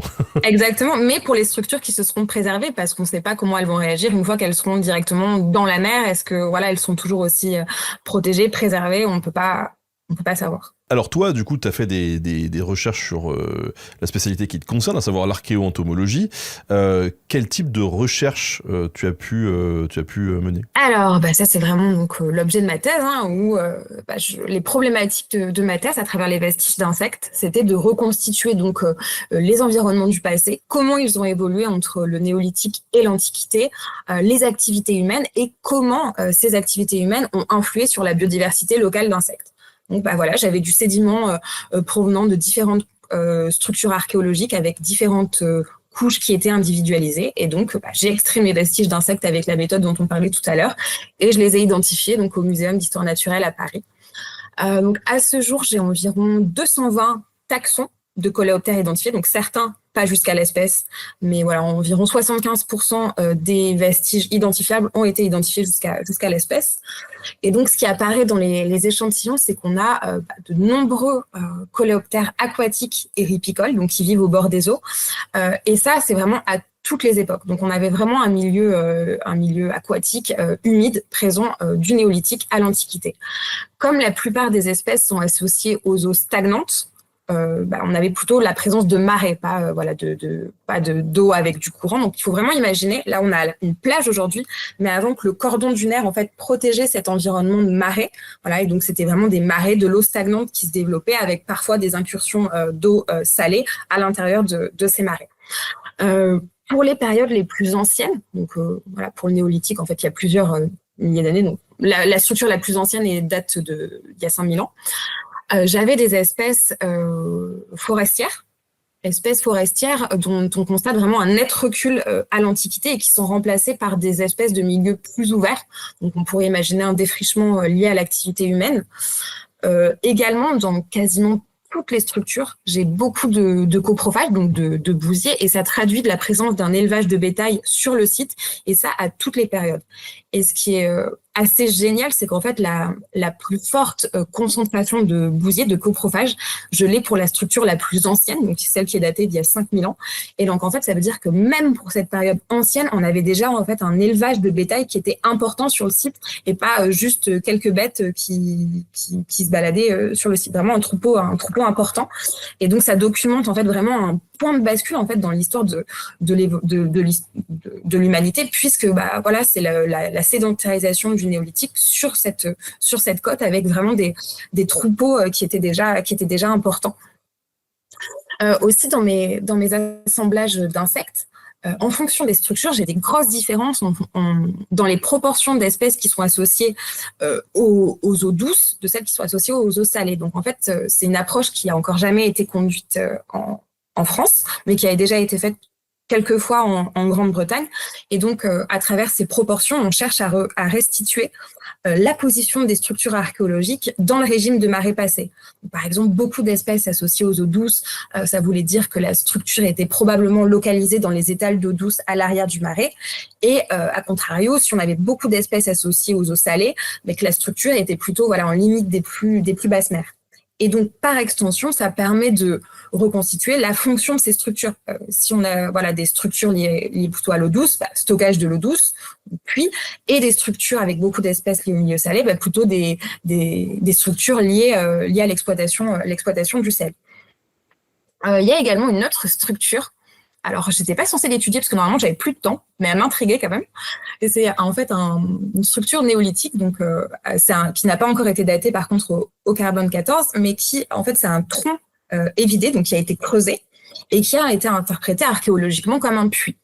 Et donc, quand je me suis penchée sur l'étude des vestiges d'insectes qui étaient contenus à l'intérieur de ce tronc, c'était complètement différent de ce que j'avais vu pour tous les autres puits du site. Déjà, pour la majorité des puits, en fait, on a plus d'espèces liées au milieu ouvert que d'espèces forestières, alors que là, j'ai quasiment que des espèces forestières. Donc, cette structure, elle était implantée vraiment au sein d'une forêt. Et puis surtout, j'ai des espèces en fait qui sont liées aux denrées stockées et aux moisissures, enfin aux denrées qui se seraient périmées. Donc, ce serait soit un dépotoir, soit éventuellement un lieu de stockage des denrées. Et donc, peut-être qu'à l'origine, c'était un puits, mais qui aurait été réutilisé comme lieu de stockage de denrées ou comme dépotoir. Et donc, à l'intérieur de cette structure, j'ai trouvé donc une espèce dont je ne peux pas citer le nom parce que c'est pas encore publié. Donc, presque secret défense aussi. Donc, une espèce de ravageur une espèce ravageuse des produits stockés qui est aptère. C'est-à-dire qu'elle est incapable de voler. Elle serait originaire du Moyen-Orient et aujourd'hui, elle est répandue vraiment à l'échelle mondiale. Donc, en fait, sa diffusion à travers le monde est exclusivement liée aux migrations humaines, aux échanges commerciaux. Et par exemple, à l'Antiquité, on voit qu'elle a suivi en fait les légionnaires romains jusqu'en Grande-Bretagne. Et donc, pour l'instant, la plus ancienne occurrence qu'on avait pour la France, c'était localisée dans le sud-est de la France, et donc beaucoup plus proche du pourtour méditerranéen. Et là, vraiment, on l'a trouvé dans une structure néolithique sur le littoral atlantique. Donc, ça prouve qu'il y avait déjà des échanges commerciaux à longue distance il y a déjà 5000 ans. Donc voilà, j'étais très, très contente d'avoir trouvé des vestiges de cette petite bête. Dans les résultats aussi intéressants, donc on a plusieurs espèces que j'ai dans mes assemblages archéo qui ont soit disparu de Gironde, soit qui sont vraiment très rares aujourd'hui. Par exemple, on a une espèce de gros coléoptère de coprophage, donc un gros bousier, dont je ne peux encore pas citer le nom, qui était présent et bien représenté dans les structures antiques et néolithiques, mais qui a aujourd'hui disparu complètement de notre région et qui est localisé sur le pourtour méditerranéen. et la dernière capture remonte à 1922. Donc là, pour le coup, on peut vraiment mettre en évidence un impact de l'anthropisation actuelle. Alors, t'en es où, du coup, de ta thèse, là? Alors là, je suis dans la partie un peu moins sympa, où c'est rédaction à fond, et ça va être ça jusqu'à ce que je dépose le manuscrit, donc en février-mars 2026, j'espère. Et t'as déjà des projets post-doc, comme on dit? Oui, j'ai un projet qui me tient énormément à cœur. J'espère vraiment qu'il se fera du coup au Canada, donc à l'université Laval à Québec, sous la direction de la professeure Alison Bain. Et donc, alors, j'espère vraiment que ça va se faire parce que pour le coup, les financements à Québec sont réservés aux étudiants nationaux. Donc, en gros, c'est à moi de trouver mon salaire. Et donc, ce sera un post-doctorat de 2 ans. Donc, je vais candidater aux bourses post-doctorales Marie Curie et Thyssen. Donc, voilà, il n'y a rien de sûr, mais il faut vraiment que ça se passe parce que les sites sont juste incroyables. Donc, il y a l'étude de 2 sites, donc 2 sites côtiers qui sont là encore très menacés. Donc, on a un site viking qui devrait donc beaucoup t'intéresser, donc de Lens aux Meadows. Pardon. Ah oui, bien connu celui-là. Voilà, mon anglais un peu désastreux, donc voilà, qui est situé à la pointe nord de l'île de Terre-Neuve et qui a été découvert en 1960 puis classé au patrimoine mondial de l'UNESCO. Donc c'est une colonie viking qui date du XIe siècle et donc c'est la plus ancienne preuve de la présence européenne en Amérique du Nord, donc quand même presque 500 ans avant Christophe Colomb. Et donc une preuve aussi du voyage transatlantique des Vikings pour rejoindre l'Amérique du Nord. Et donc c'est un site où on a 8 structures archéologiques, avec en tourbe avec une charpente en bois qui représente à la fois une forge, des ateliers, des habitations. Dans lesquels également on a trouvé plusieurs artefacts vikings, notamment des rivets de bateaux nordiques, quelques du tissage, tout ça. Et donc il y a quelques prélèvements qui ont été faits pour l'archéo-entomologie, mais bon, dans ces années-là, c'était pas du tout une discipline qu'on utilisait. Et donc il y a eu d'autres prélèvements plus récents que donc je serais destinée à étudier si jamais mon postdoc se fait. Et donc, en parallèle de ce site, il y a également un autre site, donc Ferryland, c'est une ancienne colonie de pêche à Terre-Neuve qui a été fondée par les Anglais en 1621 et qui est restée en activité jusqu'en 1697 ou 91. Et donc donc c'était parce que la pêche à la morue était vraiment une activité très très lucrative à cette époque où en fait on avait des pêcheurs qui partaient après vendre la morue en Espagne et qui revenaient avec du vin. Donc on avait vraiment un échange de faune d'insectes qui se faisait dans toutes les directions. On a quelques questions qui ont été posées au gré de cette émission. Je vais te les poser en vrac et puis tu me diras si tu peux ou pas répondre, sachant que parfois il y a des questions avec des mots que je ne comprends pas, mais je te les pose quand même. Est-ce que par exemple tu as eu l'occasion de collaborer avec des entomologistes forensiques ? Sur le site de l'Amélie, non. Parce que j'ai vraiment pas de macabée sur mon site, il n'y a aucune sépulture, donc non, ça s'est pas fait. C'est quoi, excuse-moi, ça veut dire quoi forensique ? Forensique, c'est du coup ceux qui vont travailler notamment dans la police criminelle, le truc que nous on fait pas en archéologie. Okay. Voilà, c'est ça l'entomologie forensique. Et du coup, je sais que des collaborations sont possibles, mais moi dans le cadre de ma thèse, ça s'est pas fait. Et dans le cadre de mon mémoire, il y avait pas de raison non plus parce que tous les vestiges étaient identifiables. Ça peut se faire, mais je crois que même du coup Jean-Bernard Huchet n'a pas forcément collaboré, il a pu réaliser des études pour la police scientifique, mais pas collaboration directe pour des sites archéologiques en tout cas. Alors, il me semble qu'on a répondu un petit peu à cette question en début de live, mais est-ce que l'archéo-entomologie peut être utilisée en médecine ou en tout cas peut servir à comprendre des choses ? En médecine, je suis Parce que tout à l'heure, par exemple, tu nous avais dit que, je reprends un peu, je rembobine dans ma tête, mais que sur des crânes, on avait trouvé des traces et on pensait que c'était de la syphilis et en fait pas du tout, c'était des termites, je crois que tu nous disais. Ouais, et donc, bon, tu peux te dire, à l'époque, dis donc, il y avait beaucoup de syphilis et en fait non. Oui. Alors, donc il y a ce cas avec les termites, et alors je veux pas dire de bêtises parce que je me rappelle pas les autres ordres d'insectes, mais en fait il y a plusieurs ordres d'insectes ou même des racines qui peuvent mimer certaines atteintes paléopathologiques. Donc en fait, c'est utile de connaître les atteintes qui peuvent être faites par les insectes pour pouvoir les distinguer justement d'éventuelles réelles atteintes pathologiques. Voilà. Donc mais je veux pas dire de bêtises, je sais plus quels autres ordres d'insectes font des dégâts sur les ossements là tout de suite. on a quelqu'un qui dit mon beau-père fabriquait des cercueils en zinc soudé, donc étanches. Est-ce que ça serait intéressant de les ouvrir archéologiquement parlant? Attention au gaz.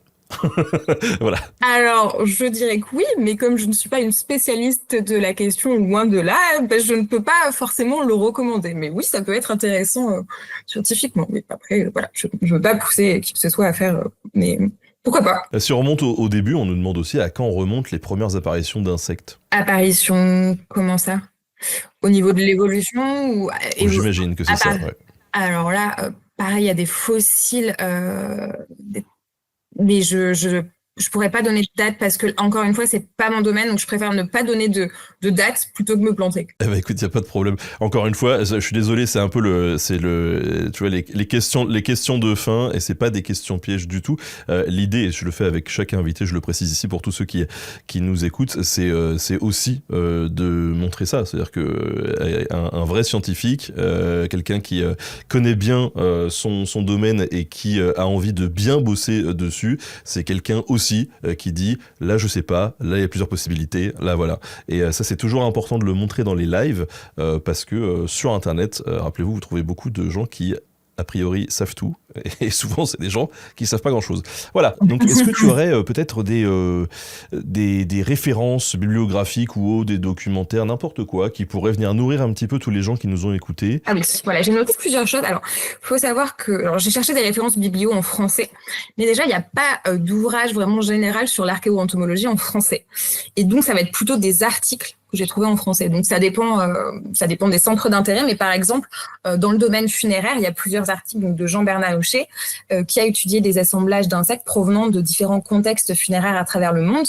Par exemple, si on s'intéresse aux pratiques funéraires des civilisations mésoaméricaines, on a l'article Des mouches, des morts, des offrandes, archéoentomologie des tombes Mochica de la pyramide de la Lune au Pérou, en 2017 donc.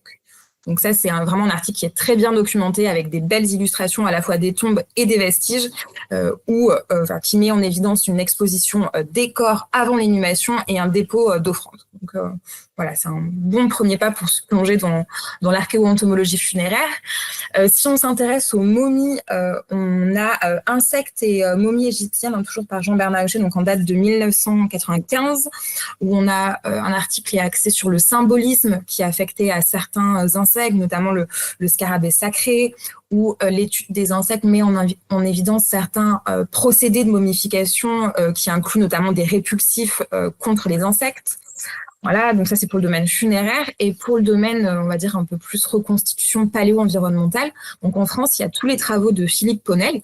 Et donc en fonction de la région de France dans laquelle vous vivez, vous pouvez potentiellement trouver une reconstitution des environnements qu'il y avait par le passé dans votre région.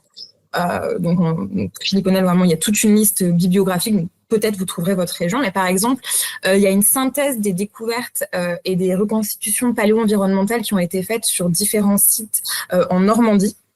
C'est les assemblages quaternaires de coléoptères fossiles en Normandie, donc en date de 2020. Donc, c'est un chapitre de livre, mais qu'on trouve sur Internet. Ou, par exemple, dans le sud, à proximité de Montpellier, on a le paléo-environnement du site de Lade-Saint-Sauveur au 1er siècle de notre ère, donc un article de 2005. Mais vraiment, voilà, vous avez plein de sites dans plein de régions qui ont été étudiés. Donc, voilà, à vous de choisir si ça vous intéresse, votre région d'intérêt.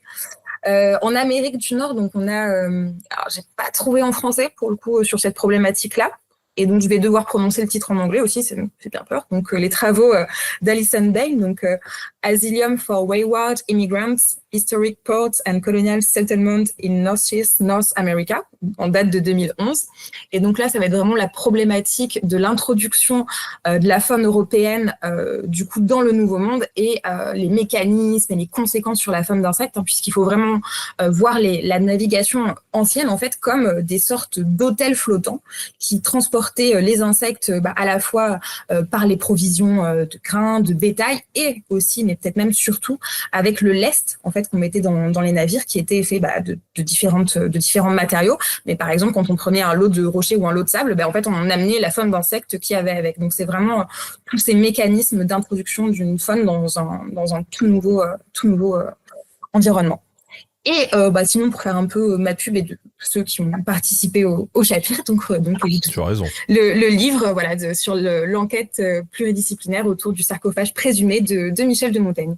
Et en tout cas, on va mettre tous ces liens-là et donc dans la description de la vidéo sur YouTube et aussi en podcast. Bref, vous l'aurez partout dès qu'il y a une description de disponible. Eh bien, vous aurez toutes ces références à disposition. En tout cas, c'est un live qui était passionnant. Je résume avec le commentaire de Valé Netam qui dit « J'ai appris tellement de choses, parfois un peu ardues, voire glauques, mais partagées avec tant de passion. » Voilà. Merci beaucoup. J'espère que j'ai été à peu près claire parce que des fois je m'emballe un peu dans mes petites idées, mais je suis contente que ça ait pu plaire à la communauté du coup et à toi aussi. Donc merci pour l'invitation. C'est toujours passionnant de découvrir des disciplines comme ça qu'on connaît pas et qu'on soupçonne pas forcément. Donc vraiment c'est chouette et vraiment on te souhaite de réussir donc déjà à boucler comme tu veux ton doctorat et ensuite d'obtenir des financements pour ton postdoc parce que ça serait vraiment trop chouette. Mais merci beaucoup. Peut-être que je pourrai en reparler du coup une fois que j'aurai ces financements pour partir étudier les Vikings. De ouf. Est-ce que tu aurais un petit mot à rajouter? Là tout de suite peut-être quelque chose d'un peu peut-être naïf, enfin dans le sens où il n'y a pas de chemin tout tracé. Enfin, je veux dire, je pars d'une licence de droit et aujourd'hui j'étudie des petits bouts d'insectes vieux de milliers d'années et ce que je fais me passionne. Donc vraiment, voilà, pas hésiter à foncer dans des chemins et à prendre des bifurcations parce que finalement, avec la curiosité intellectuelle et les rencontres, on peut vraiment découvrir plein de choses et dans lesquelles on se sent bien après. Ça, et peut-être une petite notion aussi sur les insectes. Parce que voilà, c'est le monde de l'infiniment petit peut permettre de répondre à des grandes questions qui peuvent toucher l'histoire de l'humanité au sens large. Et aujourd'hui, on estime que on a découvert seulement 20% de la biodiversité des insectes existants. Donc en fait, il y en a beaucoup, notamment en forêt amazonienne, qui vont disparaître avant même qu'on les ait découverts. Donc déjà, il faudrait qu'on arrête de massacrer la nature, ce serait pas mal. Et puis voilà, il y a plein de choses à faire, que ce soit en archéo-entomologie, en entomologie. Donc n'hésitez pas si ça vous passionne, que ce soit en amateur ou en professionnel. Oui, on a vu, il y a de la place et en tout cas, l'important, encore une fois, et il faut le redire, c'est de débloquer des sous pour la recherche. Voilà, et ça, on compte sur vraiment les gentilles personnes qui nous gouvernent. Merci les sous. Merci encore à toi, en tout cas, Lisa. C'était passionnant et bien évidemment, pour tous ceux qui nous écoutent, vous pouvez retrouver cet entretien en rediff sur YouTube ou en podcast. Voilà. Et merci à toi et merci à tous de nous avoir suivis. Salut, ciao.